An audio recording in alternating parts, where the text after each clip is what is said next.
Depuis toujours, ce qui nous paraît harmonieux repose sur des proportions. Que ce soit en architecture, en peinture, en sculpture ou en photographie, les créateurs ont compris une chose très simple. La symétrie parfaite est souvent ennuyeuse. Quand on coupe un ensemble en deux parties égales, tout devient figé. A l'inverse, dès qu'on introduit une asymétrie maîtrisée, il se passe quelque chose. Du rythme, du mouvement, de l'intérêt visuel. C'est exactement de là que vient la règle des 3/3. L'idée est très simple. Au lieu de diviser un ensemble en deux, on le divise en 3. Et comme s'habiller, c'est finalement composer une silhouette, ce principe fonctionne aussi très bien en style masculin. Concrètement, la règle des tiers consiste à éviter de couper votre silhouette en deux moitiés parfaitement égales, 50-50. À la place, on cherche plutôt un rapport d'un tiers de tiers, ou parfois l'inverse. Pourquoi ça fonctionne si bien? Tout simplement parce que l'œil humain lit naturellement une silhouette de haut en bas. La partie la plus longue attire davantage l'attention et donne la direction générale du regard. Résultat, une tenue pensée en tiers paraît souvent plus dynamique, plus élégante et plus flatteuse qu'une tenue parfaitement symétrique. Et ce qui est intéressant, c'est que dans la pratique, c'est beaucoup plus simple qu'on ne le pense. Rentrer un t-shirt ou une chemise, choisir une veste un peu plus courte, porter un pantalon taille haute ou semi-haute, tout ça raccourcit visuellement le buste et allonge mécaniquement les jambes. Les superpositions jouent aussi énormément.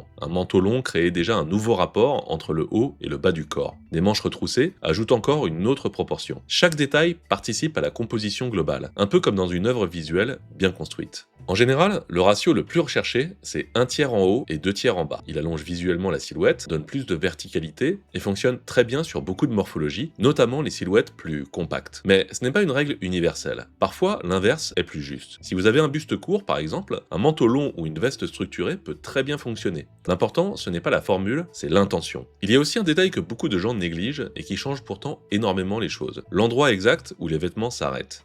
Les pièces qui tombent pile aux hanches ou exactement au niveau du genou ont souvent tendance à casser la ligne naturelle du corps et raccourcir visuellement la silhouette. En général, soit on coupe franchement au-dessus, soit on descend nettement en dessous. Parfois, quelques centimètres suffisent à transformer complètement l'équilibre d'une tenue. Et là, j'aimerais vraiment faire un bémol important. Malgré son nom, la règle des tiers n'est pas une loi d'airain. Ce n'est pas une équation mathématique. Vous n'êtes pas censé mesurer vos vêtements au centimètre près. Parfois, ce sera plutôt 40-60, parfois 35-65. Et c'est très bien comme ça. Si ça fonctionne dans votre miroir, alors c'est bon. On me parle aussi souvent du nombre d'or quand j'évoque la règle des tiers. En réalité, les deux cherchent la même chose, une harmonie visuelle naturelle. Le nombre d'or est simplement une approche plus théorique. Mais personne ne s'habille vraiment avec une calculatrice dans la main. Votre œil et votre ressenti seront toujours plus fiables qu'une formule géométrique. Et puis, il faut aussi dire une chose, ne pas appliquer la règle des tiers peut être un choix stylistique à part entière. Une silhouette coupée en deux peut transmettre quelque chose de plus relax, de plus brut, de plus minimaliste. Tout dépend du message que vous voulez envoyer. La règle des tiers donne souvent un rendu plus structuré, plus fini. Mais s'en écarter volontairement peut être tout aussi élégant si c'est assumé. Finalement, la règle des 3/3 est un outil, pas une obligation. Elle est là pour vous aider à comprendre les proportions, pas pour vous enfermer dans des règles. Le style masculin, ce n'est pas une accumulation de pièces, c'est une composition. Et parfois, tout se joue à quelques centimètres près.